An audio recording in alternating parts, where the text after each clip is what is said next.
예, 귀한 찬양 감사합니다. 우리 하나님 말씀 같이 보도록 하겠습니다. 말라기 1장 6절에서부터 14절까지 있는 말씀입니다.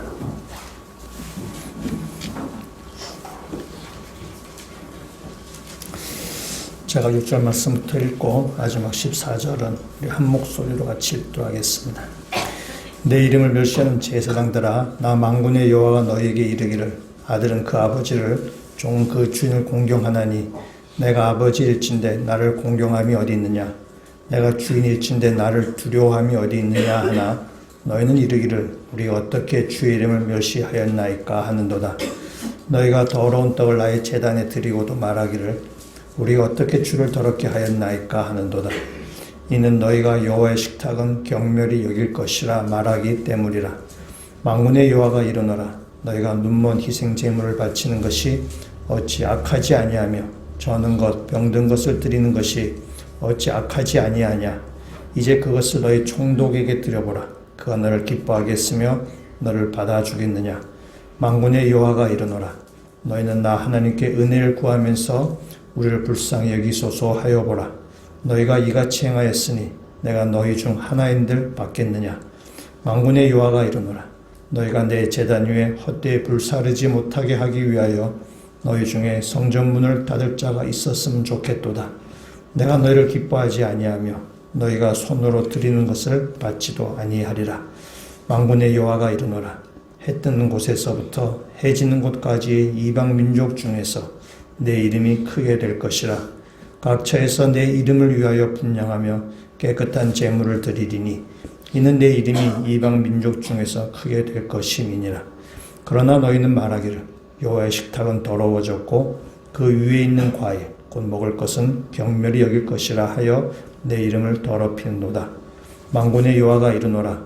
너희가 또 말하기를 이 일이 얼마나 번거로운고 하며 코웃음치고 훔친 물건과 저는 것 병든 것을 가져와 왔느니라. 너희가 이같이 봉헌물을 가져오니 내가 그것을 너희 손에서 받겠느냐. 이는 여호와의 말이니라. 짐승떼 가운데에 수컷이 있거늘 그 소원하는 일에 흠 있는 것으로 속여 내게 드리는 자는 저주를 받으리니 나는 큰 임금이요 내 이름은 민족 중에서 두려워하는 것이 됨이니라. 만군의 여호와의 말이니라. 아멘. 우리가 예배를 드리는데요. 예배 중에 보면은 당황하는 일, 또 슬픈, 또 쇼킹한 그런 일이 있습니다. 당황은 어떤 건가 하면은 현금 내려고 지갑을 이렇게 꺼냈는데 10만 원짜리 수표밖에 없을 때 그때가 이제 당황스러워요. 그다음에 슬픔은 뭐냐면 그래서 친구에게 1,000원짜리를 이제 빌릴 때 그때가 슬프고, 쇼킹한 것은 예배 끝나고 지갑을 열어봤는데 1,000원짜리 한 장 딱 꽂혀 있을 때 그때가 이제 쇼킹한 사건. 또 다른 게 또 있습니다. 또 당황이 어떤 게 당황한가 하면은 예배 중에 핸드폰이 울렸을 때 이게 당황하죠. 얼마 전에 수요 예배 드릴 때 기도한 데서 핸드폰이 울렸어요. 그때 참 당황스럽더라고요. 근데 슬픈 게 뭐냐면은 핸드폰을 껐는데 하루 종일 꺼놨을 때 깜빡 잊고 하루 종일 꺼놨을 때가 좀 슬프고, 쇼킹은 뭐냐면은 예배 중에 울린 핸드폰 소리가 댄스 음악일 때 그때가 약간 좀 쇼킹입니다. 뭐 이제 이런 얘기들이 되게 많이 있어요. 오늘 예배 드리러 오셨는데 헌금도 미리 준비해 두셔서 하시고 또 핸드폰도 미리 잘 확인하셔서 댄스 음악이 안 울리도록 하시면 좋겠습니다. 우리 말라기에 6개 논쟁이 있습니다. 6개의 논쟁이 있는데 그 논쟁들이 우리 신앙생활의 어떤 기본기라고 이야기할 수 있습니다. 그래서 6가지 논쟁을 보면서 우리 신앙생활을 제대로 잘 하고 있는지, 우리가 기본기가 탄탄히 잘 되어 있는지를 한번 점검해 보시면 좋겠습니다.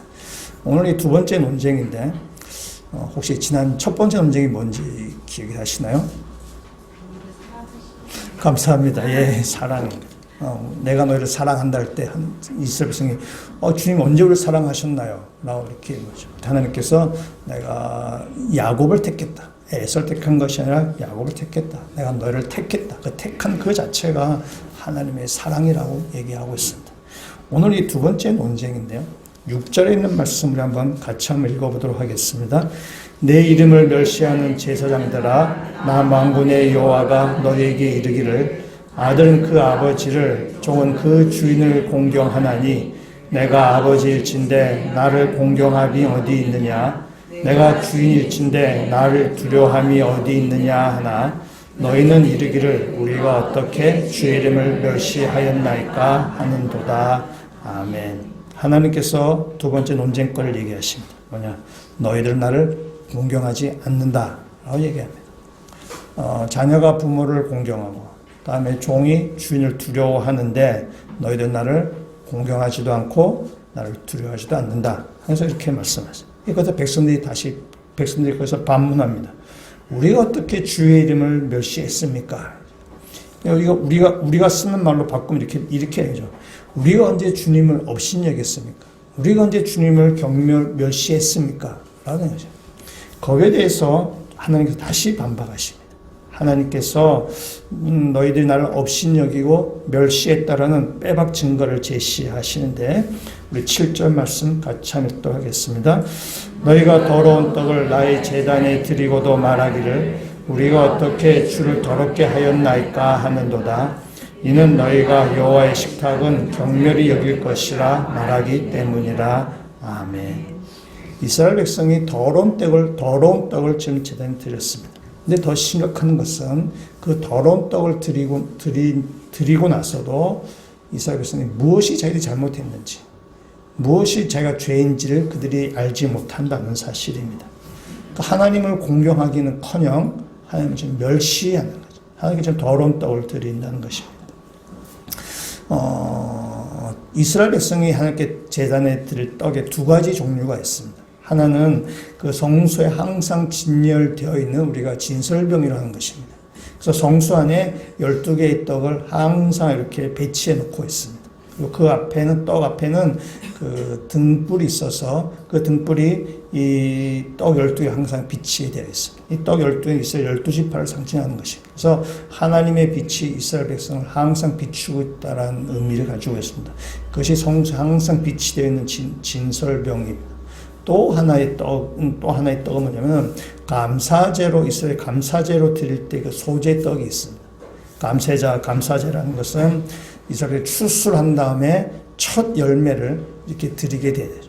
첫 열매를 드린다는 의미는 첫 열매는 귀하다는 의미를 가지고 있고 첫 열매를 드림을 통해서 그 이후에 추수한 그 모든 것들도 다 이것이 하나님의 것입니다 라는 것을 상징하는 것이 바로 첫 열매입니다. 그래서 감사제로 드리는 소제, 그것이 거기에 이제 떡이 들어가게 되는 것입니다. 그래서 모든 것이 하나님의 것입니다를 상징한, 고백하는 그 제사를 그들이 지내게 됩니다.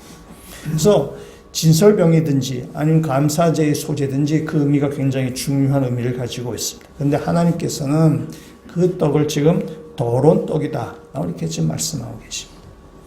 여기서 더럽다라는 의미는 뭔가 이렇게 오물이 우리 옷 같은 데 튈 때 그때 이게 더럽다라고 이야기를 하기도 합니다. 그러나 또 하나는 마땅히 지켜야 할 것을 지키지 않았을 때 우리가 더럽다라고 되죠. 그러니까 마땅히 무언가를 마땅히 행해야 되는데 그 하지 않았을 때 더럽다, 또 오염되었다, 이렇게 얘기합니다. 그래서 하나님께서 이스라엘 백성이 너희가 더러운 떡을 나의 제단에 드렸다라고 할 때는 그 제물 자체가 더러워졌다는 의미도 가지고 있지만 또 하나는 제물을 드리는 그 백성들의 마음의 상태가, 그 제사를 드리는 그들의 자세가 더럽혀졌다라는 그 의미를 가지고 있습니다. 그래서 제물 자체도 더럽지만 그런 더러운 제물을 드리는 백성들의 마음의 자세, 마음의 태도를 지금 향해서 지적하십니다. 그래서 이 두 번째 논쟁은 바로 예배에 대한 말씀이에요. 하나님께서 너희가 예배를 잘 드리고 있느냐라는 거죠. 그래서 오늘 이 말씀 통해서 우리가 드리는 예배도 우리가 이 시간 한번 잘 점검해 보시면 좋겠습니다. 오늘 드리는 말씀을 들으시면서 우리 각자 적용은 각자 잘 이렇게 해보시면 좋겠어요. 너무 제가 또 여러분이 상처받을 것 같아서 제가 여러분 스스로 각자 우리 예배를 잘 이렇게 점검해 보시면 좋겠습니다. 이 두 번째 논쟁은 1장 6절부터 2장 9절까지가 논쟁인데 오늘은 1장 14절까지 말씀을 드리고 2장은 다음 주에 같이 한번 말씀을 보도록 하겠습니다. 하나님께서 이제 계속해서 말씀하십니다. 우리 8절 말씀 같이 한번 읽어보도록 하겠습니다. 만군의 여호와가 이르노라 너희가 눈먼 희생 제물을 바치는 것이 어찌 악하지 아니하며 저는 것 병든 것을 드리는 것이 어찌 악하지 아니하냐. 이제 그것을 너희 총독에게 드려보라. 그가 너를 기뻐하겠으며 너를 받아주겠느냐. 아멘. 이스라엘 백성이 제사를 드리는데 지금 눈먼 희생 제물을 지금 드렸습니다. 저는 것, 병든 것, 뭔가 장애가 있는 것, 온전하지 않은 것을 지금 이스라엘 백성이 하나님께 제물로 드렸습니다. 율법에는 흠없는 온전한 것을 제물로 드려야 됩니다.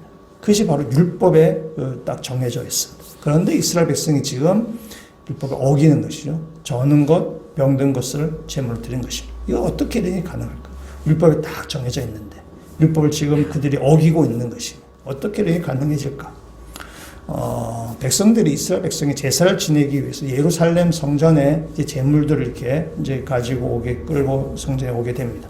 그럼 성전에는 그걸 검시하는 사람이 있습니다. 레위지파 사람들, 제사장이 그걸 검시해야 됩니다. 그래서 이 제물이 온전한지, 아니면 흠이 있는지, 이를 검시해서 온전하지 아니한 제물이면 빠꾸시킵니다. 퇴짜, 해놓게 되죠. 그러면 그 퇴짜 받은 사람은 다시 돌아가서 또 온전한 제물로 바꾸든지, 어떻게 뭐 성전 세를 내든지 해서 다시 이렇게, 교체해서 다시 제사를 드려야 됩니다.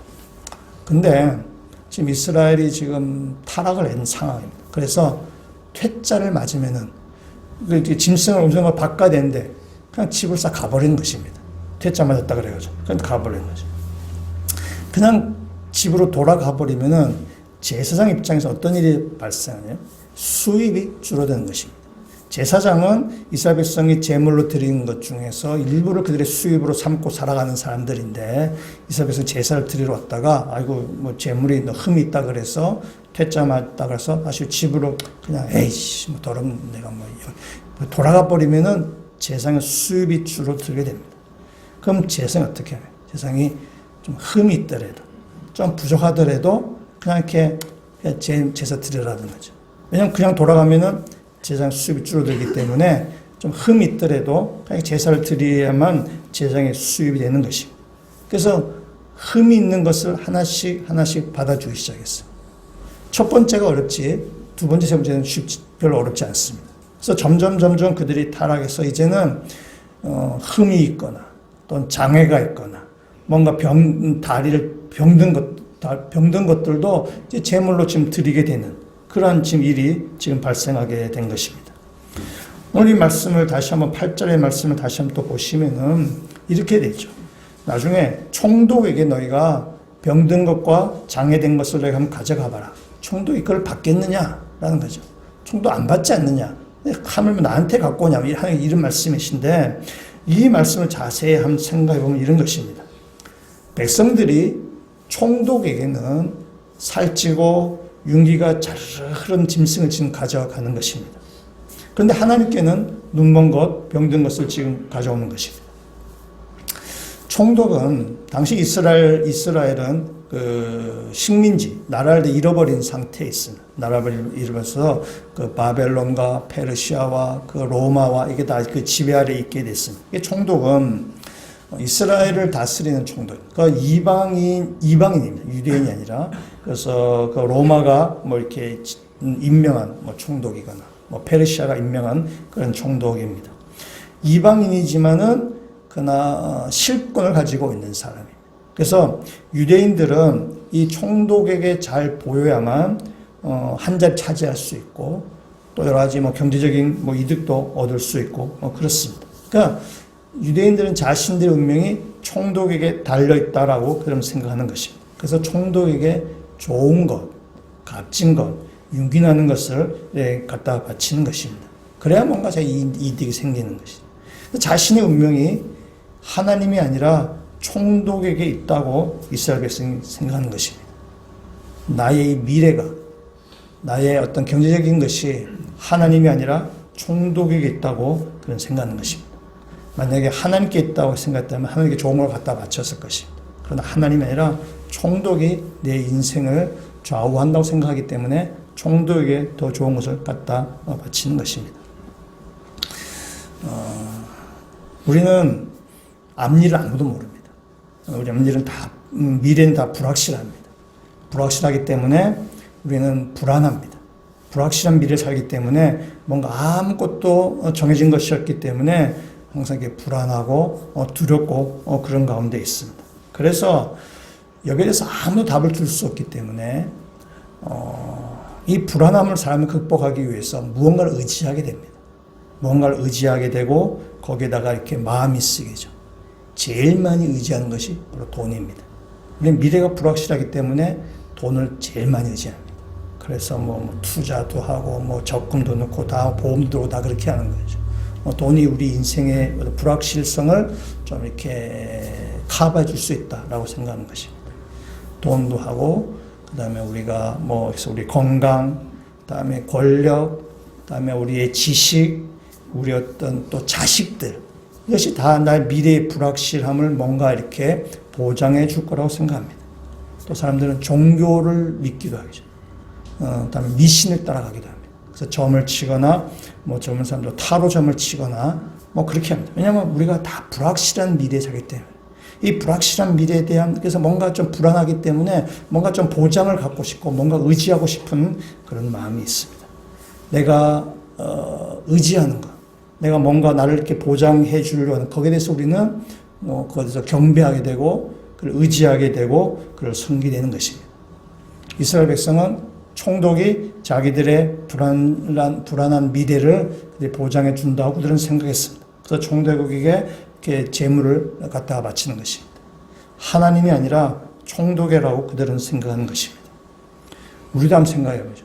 이 땅을 살면서 나의 불확실한 미래, 나의 불안한 미래에 대해서 누가 나의 불확실한 미래를 날 지켜줄 것인가.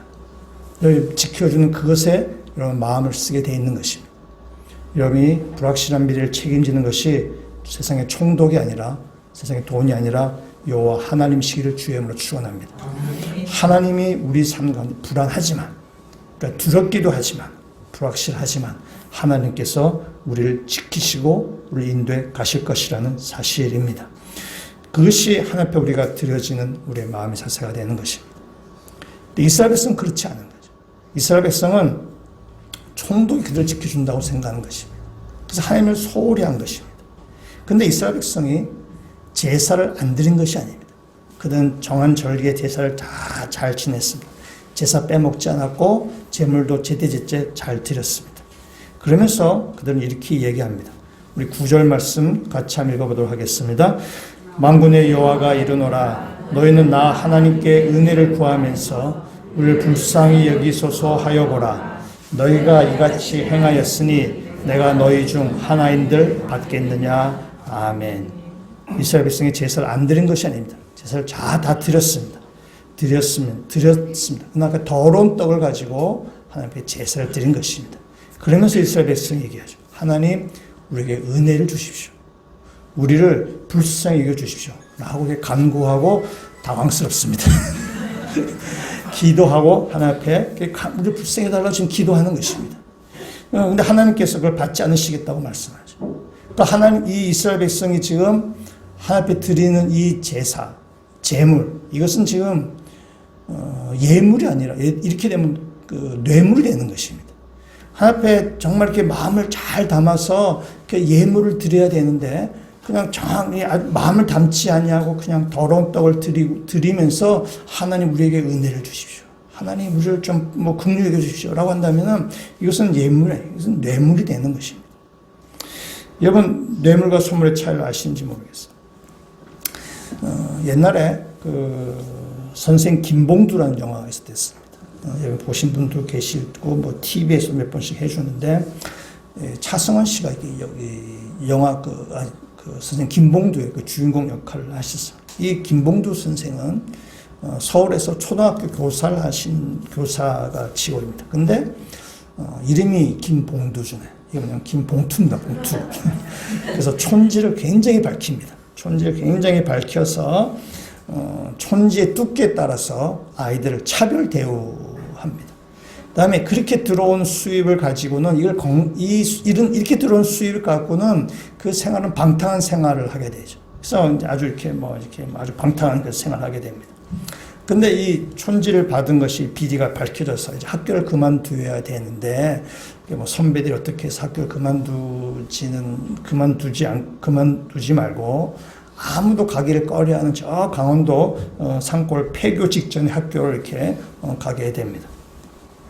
이제 그 학교를 가게 되는데, 대도시에서 봉투를 받던 습관 있는 사람이 그 강원도 산골 동네에 적응을 할 수가 없습니다. 근데 아이들은 또 선생님이 왔다고 해서 막 잘 따릅니다. 아이들은 뭐 좀 따릅니다. 근데 선생님은 좀 귀찮은 거죠. 근데 아이들 너무 잘 따르는 거죠. 이 김봉두 선생님이 하루는 아이들 다 부릅니다. 아이들 다 불러서 봉투를 하나씩 딱 줍니다. 봉투를 주면서 나 집에 가서 여기에 내게 감사의 마음을 담아가라 하나 얘기하십니다. 그래서 꼭 부모님과 상의해라. 부모님 꼭 상의해서 여기에 감사의 마음을 담아오라라고 신신당부해서 이렇게 보냅니다. 아이들이 봉투를 들고 집에 갔어요. 학부형들이 강원도 산골에서 뭐 감자 캐오는 사람들이 야, 여기 어떻게 감사의 마음을 담지? 막 고민하다가 이제 그 다음에 아이들이 이제 학교에 이제 봉투를 가지고 왔습니다. 봉투 안에는 정말 감사의 마음과 진심 어린 편지가 담겨져 있습니다. 아무것도 없습니다, 봉투 안에. 웃자다가 좀 이렇게 좀 뭔가 이렇게 두둑한 봉투를 이렇게 펴보면 그 안에 더덕, 산나물 뭐 이런 것이 들어있는 것이. 뭐 이런 저런 에피소드를 이제 쭉 겪으면서 이제 김봉두 선생이 변화되어가는 뭐 그런 이야기입니다. 학교가 이제 폐교가 결정이 났습니다. 학교 폐교 결정이 나서 이제 그 마지막 졸업식을 하게 되는데 마을 사람들이 돈을 다 이렇게 정성스럽게 모아서 이제 선생님께 감사의 표현을 전했습니다. 이 김봉두 선생이 그 돈을 받을 수가 없는 거예요. 받을 수가 없는 그 많이 변했기 때문에 받을 수가 없지만은 그러나 그 성의를 무시할 수 없었습니다. 그러다가 이제 학교는 폐쇄되고 이 김봉두 선생은 다시 도시학교로 다시 정근을 가게 됐습니다. 시간이 흘러서 이 김봉두 선생의 아버지가 이제 병이 있었는데 돌아가시게 되었습니다. 그동안 도시에서 촌지를 받고 아주 좋은 관계를 맺었다고 생각했던 그 학부형들, 학생들은 이 아버지 장례식에 아무도 찾아오지 않았어요. 이 강원도 산골에 있던 이 아이들은 그의 부모님과 함께 이 서울에 그 선생님을 조문하러 이렇게 오게 됩니다. 이 김봉두 선생이 아버지의 영정 사진 앞에서 아이들을 자랑스러워하는 뭐 그런 내용이 갖고 있는 아주 코믹스러우면서도 한편으로 또 생각하게 하는 뭐 그런 영화가 있습니다. 여러분, 선물과 뇌물의 차이를 한번 생각해 보실 수 있나요?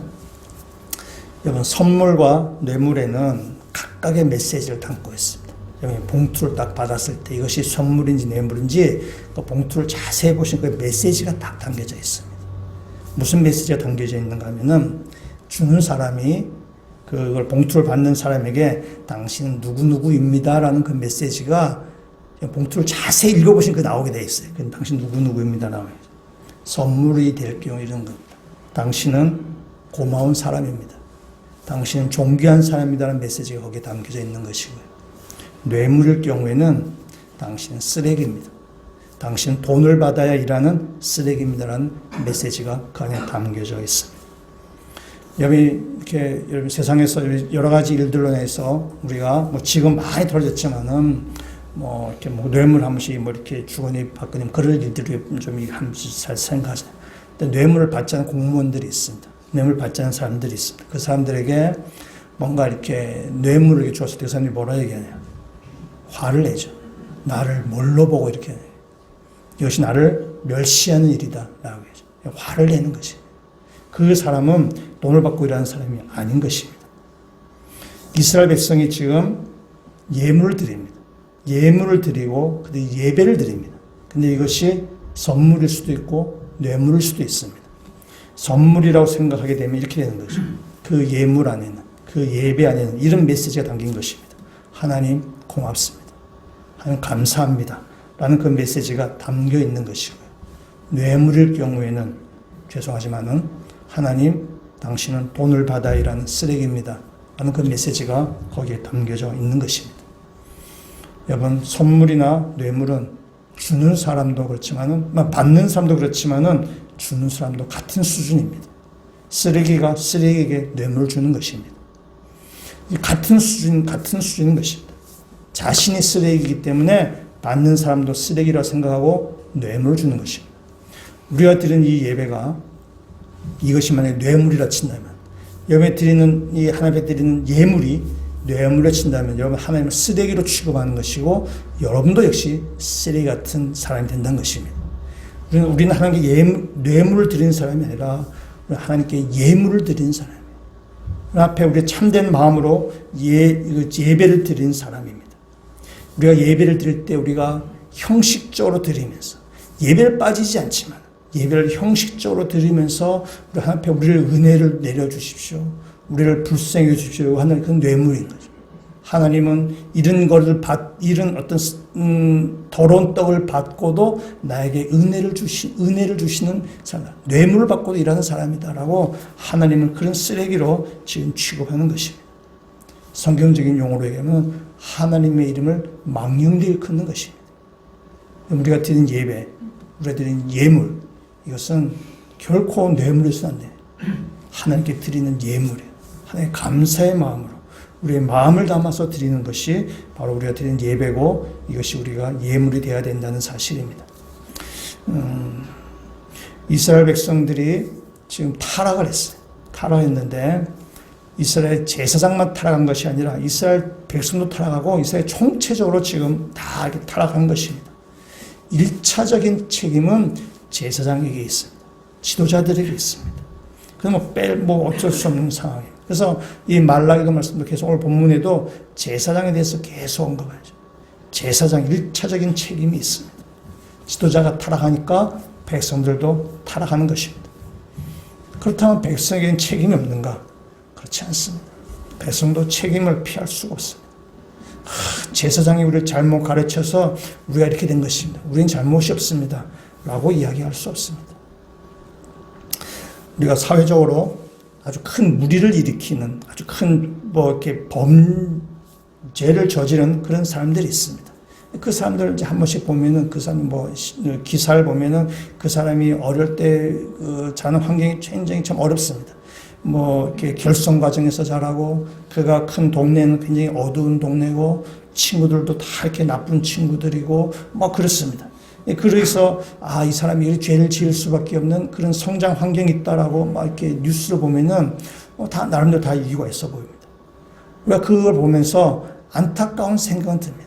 저 사람 좋은 환경에 있었으면은 좋았을 텐데, 안타까운 생각은 들지만 그렇다고 그래가지고 그 사람의 죄를 용서해 주지는 않습니다.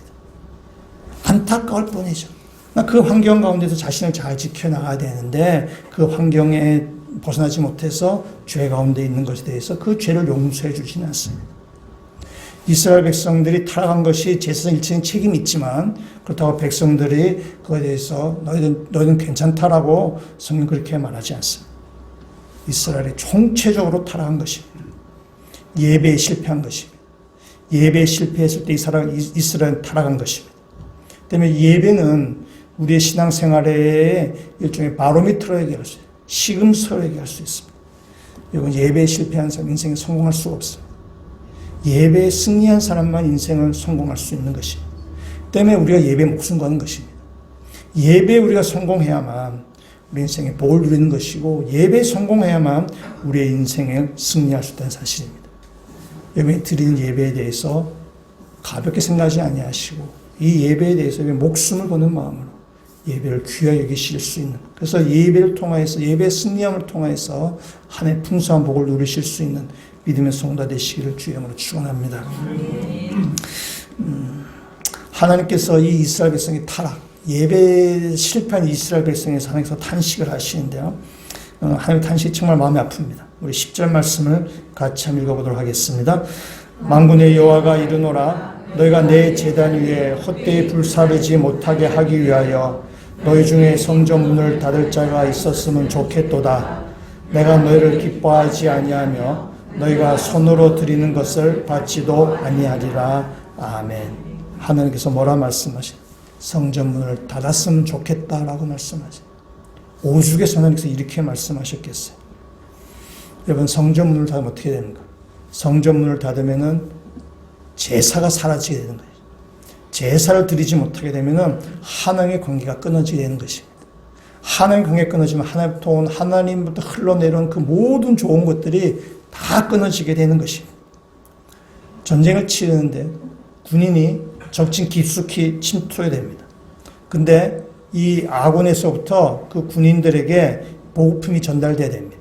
뭐 총알이나 수류탄이나 크레모아나 전쟁 무기도 지원돼야 될 뿐만이 아니라 그들이 먹는 음식, 다음에 생필품, 그런 걸 다 지원돼야 됩니다. 그것이 우리가 병참이라 얘기하는 거죠. 그래서 이렇게 후방에서 그 적진에 있는 일체의 전선에 있는 군인들에게 그것이 끊임없이 지속이 되어야만 그들이 그 음식을 먹고 또 이렇게 생활하면서 또 이렇게 전쟁을 치르게 되는 것입니다. 근데 만약 이 보급선이 끊어지면, 이 병참이 끊어지게 되면은 실탄도 다 이제 바닥이 나게 되고 전투 식량도 그들이 다 바닥이 나게 되면은 그냥 죽는 날만 기다릴 수밖에 없습니다. 살아날 수가 없는 것입니다. 우리가 하나님과 관계가 끊어지면 바로 그렇습니다. 하나님과 관계가 끊어지면은 하나님도 우리가 모두 흘러 들어오게 되는데 그것이 끊어지게 되면 우리는 그냥 죽는 것입니다. 때문에 이 성전 문을 내가 닫았으면 좋겠다라는 이 말은 하나님 관계가 끊어져 이스라엘이 죽는다는 뜻입니다. 하나님의 경고입니다. 하나님의 정말 이 심각한 경고인 것입니다. 하나님이 오죽했으면 이렇게 말했겠냐. 오죽했으면, 사랑의 하나님이 오죽했으면 내가 성전을 좀 닫고 싶다라고 얘기했냐. 너희가 드리는 예배가 정말 나한테 아무 의미 없다. 너희가 드리는 예배가 내가 정말 받지 않는다. 안 드리는 것만 안 드리는 것만 못하다 그러죠. 내가 아무리 너희가 예배를 빼먹지 않고 너희가 예배를 아무리 드리고 너희가 아무리 예물을 많이 드린다 치더라도 내가 형식적으로 드리는 예배 내가 그거 받지 않는다. 차라리 성전을 닫았으면 좋겠다. 라고 하나님께서 이렇게 말씀하시는 것입니다. 우리가 예배에 실패하면은 인생에 성공할 수 없습니다. 예배에 실패하면 우리 인생 전체가 실패되는 것입니다. 하나님의 이 한탄, 하나님의 이 경고를 우리가 심각하게 받아들이셔야 되는 것입니다. 왜냐하면 우리 인생에 성공해야 되기 때문에 그런 거죠. 그래서 이 예배를 성공하기 위해서 오늘 본문에서 두 가지 해결책을 우리 한번 찾아보고자 합니다. 첫 번째 하나는 11절에 있는 말씀인데 우리 11절 말씀 같이 읽도록하겠습니다. 만군의 여호와가 이르노라 해 뜨는 곳에서부터 해 지는 곳까지의 이방 민족 중에서 내 이름이 크게 될 것이라. 각처에서 내 이름을 위하여 분향하며 깨끗한 제물을 드리리니 이는 내 이름이 이방 민족 중에서 크게 될 것임이니라. 아멘. 이 11절 말씀 하나님의 약속입니다. 하나님의 약속이에요. 여호와 이름이 해 뜨는 곳에서부터 해 지는 데까지 높임을 받게 될 것이다. 미래에 완성될 하나님의 나라를 예언하는 것입니다. 그러나 이것은 먼 미래의 예언이기도 하지만은 오늘 이 시대를 살아가고 있는 우리의 이야기이기도 합니다. 이 땅에 이 시간에도 전국 곳곳에서 많은 교회가 예배를 드릴 것입니다. 전 세계에서 예배를 드릴 것입니다. 어떤 교회는 참된 예배를 드리는 교회가 있을 것이고 어떤 교회는 가짜 예배를 드리는 곳이 있을 것입니다.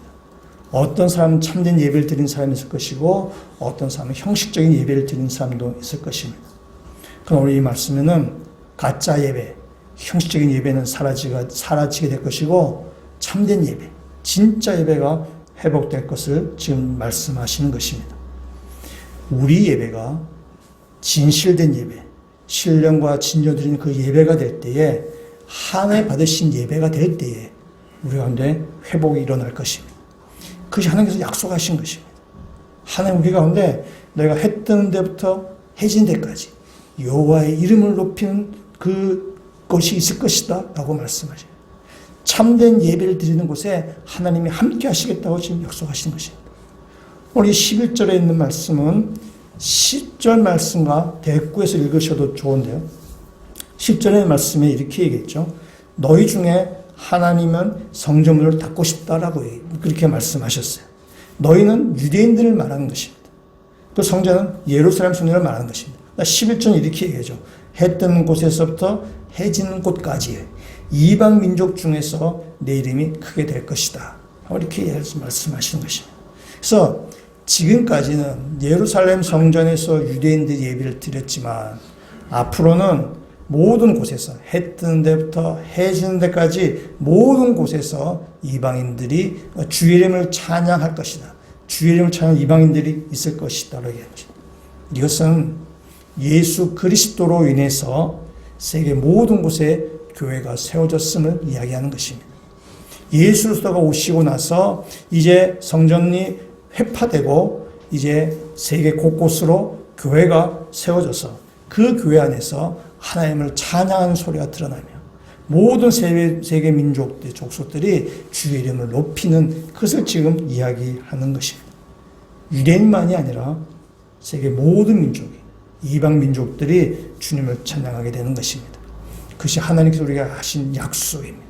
그래서 주의 이름을 찬양하는 자들로 인해서 참된 예배가 이 땅 가운데 일어날 것이다 라고 주님께서 지금 약속하신 것입니다. 이 유대인에 있어서 이제 모든 이방인들이 이제 예루살렘 성전이 아니라 전 세계 모든 곳에서 주님을 찬양하는 일일 것을 약속하신 것인데, 바울이 로마서에서 이 유대인의 구원에 대해서 언급한 부분이 있습니다. 앞에 한번 우리 스크린에 있는데요. 로마서 11장 25절, 26절에 있는 말씀을 한번 같이 한번 읽어보도록 하겠습니다. 형제들아, 너희가 스스로 지혜 있다 하면서 이 신비를 너희가 모르기를 내가 원하지 아니하노니, 이 신비는 이방인의 충만수가 돌아오기까지 이스라엘의 더러는 우둔하게 된 것이라. 그리하여 온 이스라엘이 구원을 받으리라. 예, 거기까지 보겠습니다. 이 뒤에는 이제 이 바울이 얘기에 대해서 구약의 말씀 인용해 오는 것입니다. 이 로마서 11장은 유대인의 구원을 바울이 설명하는 말씀입니다. 여기에 나오는 로마서 11장에 너희는 바로 유대인을 말합니다. 예수님이 오고 나서 또 바울이 복음 전할 때 유대인들은 이 예수를 부인하고 복음을 받아들이지 않았습니다. 그래서 바울은 이방인에게 가서 복음을 전하는 것입니다. 그러면 하나님은 이 유대인을 포기하셨는가? 그렇지 않습니다. 하나님의 택한 유대인 하나님께서 결코 포기하지 않으셨습니다. 그래서 바울의 고민이, 그럼 유대인이 어떻게 예수를 믿게 되느냐? 유대인들은 예수를 거부하고 복음을 받아들이지 않냐는데 유대인이 어떻게 되는 것입니까? 하면서 이 사람을 선택한 이유가 있을 텐데요. 거기에 대한 바울의 고민. 그래서 오늘 로마서 11장에 뭐라고 말하냐면 유대인이 구원받는 것을 신비라고 지금 이야기하고 있어요. 하나님의 신비라고 얘기하고 있어요. 바울이 그 신비에 대해서 조금 풀어서 설명한 것이 로마서 9장에서부터 11장까지 있는 말씀입니다. 이런 게죠. 이방인의 충만 수가 들어오기까지는 이스라엘의 일부 사람들은 우둔하게 있을 것입니다. 이스라엘의 사람들은 완고하게 있을 것입니다. 그래서 풀어 얘기하면 이런 것입니다. 유대인들이 마음이 완고해서 우둔해서 복음을 받아들이지 않습니다. 복음을 거절합니다. 근데 이 복음이 바울과 사도들에 의해서 또 그 땅에 이제 신약에 있는 많은 우리 제자들 통해서 복음 이방인들에게 계속 전달되고 이방인들에게 복음이 계속 전파되고 있습니다. 그럼 이방인들의 숫자가 점점 늘어나게 되겠죠. 이방 숫자가 점점 늘어나게 되면은 유대인들이 질투심, 시기심이 생겨서 이제 유대인들도 예수를 믿게 된다라는 것이 바울의 설명이에요. 이것이 하나님의 신비라고 이야기하는 것입니다. 유대인들이 하나님께 돌아오는 이 모든 과정, 행하신 일이 다 신비라고 이야기합니다.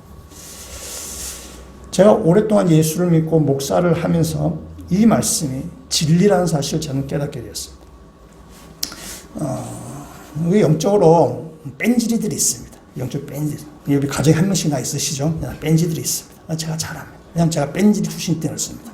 저 옛날에 뺀질 해가지고 참 저희 집에 걱정거리였는데 제가 뺀질 했기 때문에 영적 뺀질 제가 잘합니다. 딱 보면 압니다. 제 뺀질 압니다. 이 뺀질은 신앙생활 제대로 하지 않습니다. 신앙생활 제대로 하지 않습니다. 그렇다고 교회를 떠난 것도 아닙니다.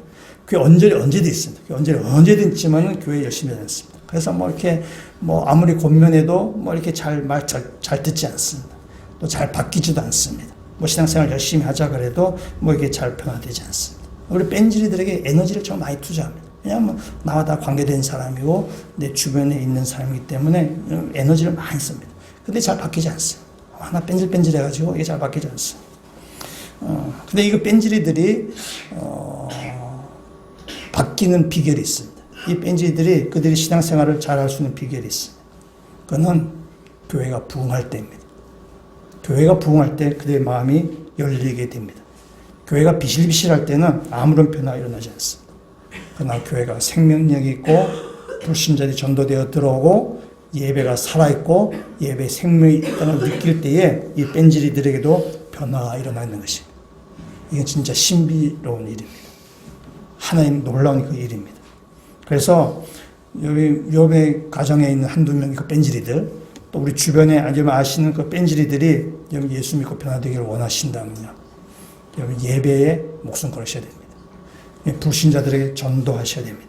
그렇게 해서 이 교회가 생명력 있게, 예배가 생명 있게 돌아갈 때에 그들의 다시 교회로 돌아오게 될 것입니다. 여기 그 뺀질이들에게 쏟는 그 에너지의 절반만 불신자에게 쏟아도, 예배의 그 에너지만 쏟아도 여러분 그것이 불신자가 바뀌게 되는 것이고 예배가 생명력이 있게 되는 것입니다. 여러분이 뺀질이들에게 우리가 에너지를 쏟은 것이 한두 번 아니잖아요. 그러니까 여러 번 쏟아봤잖아요. 한두에 쏟은 것이 아니라 여러에 쏟아도 잘 바뀌지 않는 걸 여러분이 너무나 잘 알잖아요. 우리가 사람을 바뀌게 할 수가 없습니다. 우리가 어떤 사람의 마음을 이렇게 돌리는 것이 아닙니다. 여러분이 사람의 마음을 바꾸게 할 수 있다, 그처럼 교만한 것이 없어요. 우리는 사람의 마음을 바꿀 수 있게 하는 사람이 아닙니다. 내가 어떻게 하면 사람이 결코 그런 일이 생기지 않습니다. 그냥 놔두셔도 돼요. 그냥 가만 놔두셔도 우리가 에너지를 이 불신자에게 복음 전도하는데, 이 예배 가운데 우리 에너지를 쏟아낼 때 그것이 예배가 살아있고 교회가 살아 숨쉴 때에 그때 마음이 완악했던 사람들이 다시 돌아오게 된 역사가 일어난다는 것입니다. 좀 그렇다 그래가지고 또 뺀질이들에게 또 너무 또 포용 안 되니까 적당하게 또 이렇게 우리가 또 이렇게 관심을 기울여 가시면서 이렇게 하셔야 되죠. 이것은 당구를 아시는지 모르시겠지만 3쿠션 효과입니다. 막바로 치는 것이 아니라 돌려치는 거예요. 돌려쳐서 그것이 그들의 마음이 변화돼요. 그렇게 하지 않고는 이 마음이 완고한 사람의 마음이 바뀌지 않습니다. 오늘 이 로마서에서 바울이 이렇게 말하죠. 이방인이 변화되고 이방인이 돌아올 때 그때 유대인들이 돌아오게 된다는 것입니다. 우리가 불신자에 대해서 또 교회 예배에 대해서 우리가 에너지를 쏟고 거기에 우리의 마음이 쏟아질 때에 그때 이 왕국의 유대인 같은 이 사람들이 마음이 변화되고 다시 믿음 생활하며 다시 교회에 돌아올 것입니다. 저희 교회가 6월 마지막 주일에 우리가 전도 주일로 잡으려고 전도 주일을 잡습니다. 그래서 2달 남았는데 2달 동안 주변에 있는 불신자들에게 마음을 쏟고 그래서 그들에게 복음을 전하셔서 또 그들이 돌아오도록 애쓰실 때에 그들이 불신자가 구원을 받는 길이 될 것이며 또한 그 일이 우리의 가정을 구원하는 길이 될 것이라는 사실입니다. 그래서 여러분이 예배에 또 우리가 복음 전도하는 일에 더욱더 힘쓰시는 그 믿음의 성도 되시기를 주의 이름으로 축원합니다. 두 번째, 우리가 우리 하나님 앞에 참된 예배자로 했을 때 두 번째 방법, 두 번째 어떤 비해결책이 있습니다. 12절부터 14절까지 있는 말씀인데요. 이 말씀은 7절과 8절의 말씀을 그냥 반복하는 말씀입니다. 간단히 말하면 예배에 성공하라는 말씀입니다. 예배를 성공하기 위해서는 여러 가지 일들이 있지만은 이 시간에 딱 한 가지만 말씀을 드리겠습니다. 첫 번째, 오늘 하나님께서 이 말라기서의 두 번째 하나님의 논쟁이 뭐냐면 논쟁이 이거죠. 너희가 나를 공경하지 않는다. 너희가 나를 멸시한다라는 것입니다. 이 너희가 나를 공경하지 않는다. 자녀가 부모를 공경하고 종이 주인을 두려워하는데 너희 나를 공경하지도 않고 두려워하지 않는다 할 말씀이시네. 이 공경이라는 단어. 이 공경이라는 단어는 히브리 카바드라는 단어인데 뜻은 무겁다라는 뜻입니다. 무거운 것입니다. 그래서 하나님을 공경한다라는 말은 하나님을 무겁게 여긴다는 뜻이에요. 하나님을 가볍게 여기지 않는 뜻입니다. 여러분 하나님을 가볍게 여기지 않으셔야 됩니다. 여러분 예배를 가볍게 생각하시면 안 됩니다. 여기에 무게를 두셔야 되는 것입니다. 지금 세상 굉장히 빨리빨리 돌아가고 있습니다. 굉장히 빨리 돌아가고 아주 너무 바쁜 나머지 그래서 우리의 생활의 모든 면에 있어서 다 빨라지고 있습니다. 영화를 생각해도 영화관도 잘 가지 않지만은 영화는 옛날에는 뭐 2시간, 3시간, 뭐 4시간 이래 영화가 이랬었어. 그래서 영화 옛날에는 우리가 어릴 때는 영화를 아주 이렇게 하면은 중간에 휴식 시간 줬습니다. 휴식 시간 줘서 뭐 화장실도 갔다 오고 그랬습니다.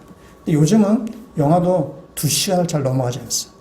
2시간 넘으면 길다라고 얘기합니다. 요즘은 책도 잘 읽지 않습니다. 원래 잘 안 읽지만 더 안 읽습니다. 인터넷이 나오고 그다음에 유튜브를 통해서 책을 대신합니다. 젊은 사람들 보면은 책보다 유튜브를 통해서 그들은 지식을 얻는 시대입니다.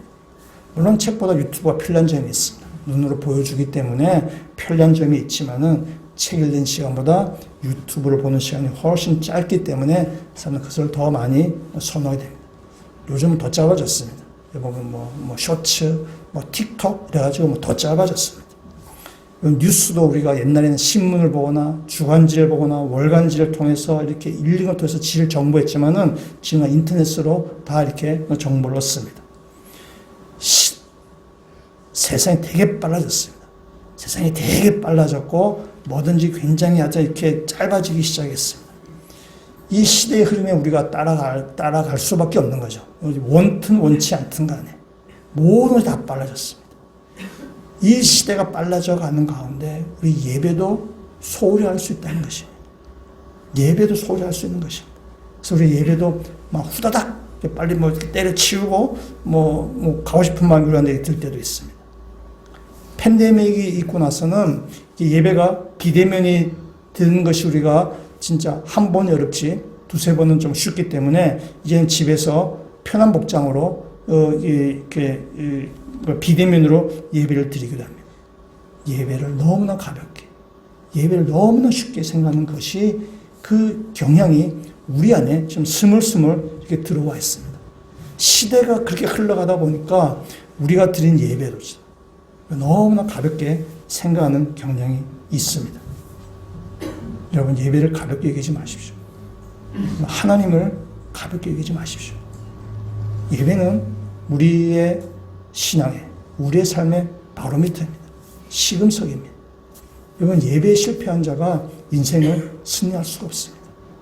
예배에 성공하는 사람이 인생을 승리하는 것입니다. 예배는 하나님께 드린 헌신입니다. 이 말씀, 이 단어를 잘 생각하셔야 돼요. 헌신입니다. 헌심이 아닙니다. 마음심자 아니라 몸신입니다. 우리의 몸을 드리는 것입니다. 하나님 앞에 우리가 나오는 것입니다. 내가 마음만 드리는 아닙니다. 우리의 몸이 하나님 앞에 나와서 하나님께 드리는 것이 참된 예배입니다. 그것이 하나님께 헌신하는 삶의 태도입니다. 여러분, 예배를 가볍게 여기지 아니하시고 하나님을 더 무게 있게 다루셔서 예배에 승리하며 예배에 성공하셔서 이 땅 가운데 참된 하나님의 사람으로 승리하신 주의 백성들 되시기를 주의 이름으로 부탁드립니다. 같이 한번 기도드리시겠습니다. 하나님, 예배가 우리의 삶의 가장 기본이 되는 것을 저희들이 압니다. 우리가 예배를 실패하면 우리의 삶도 실패할 수 없다는 것을 우리들이 또한 압니다. 하나님, 우리들이 예배에 성공하는 사람이 되게 하여 주시옵소서. 우리가 드린 이 예배가 오직 하나님만 높인 예배가 되게 하여 주시고 세상의 총독에게 드리는 것이 아니라 하나님께 드린 예배가 되도록 주님 저희들 인도하여 주시옵소서. 우리가 하나님을 무겁게 생각하는 성도가 되기를 주님 간절히 간구합니다. 세상이 어떻게 변한다 하더라도 하나님을 소홀히 여기지 않게 하여 주셔서 예배에 성공한 사람이 되게 하시고 세상에서 승리하는 그리스도로 살도록 저희들 인도하여 주시옵소서. 예수 그리스도의 이름으로 기도합니다. 아멘.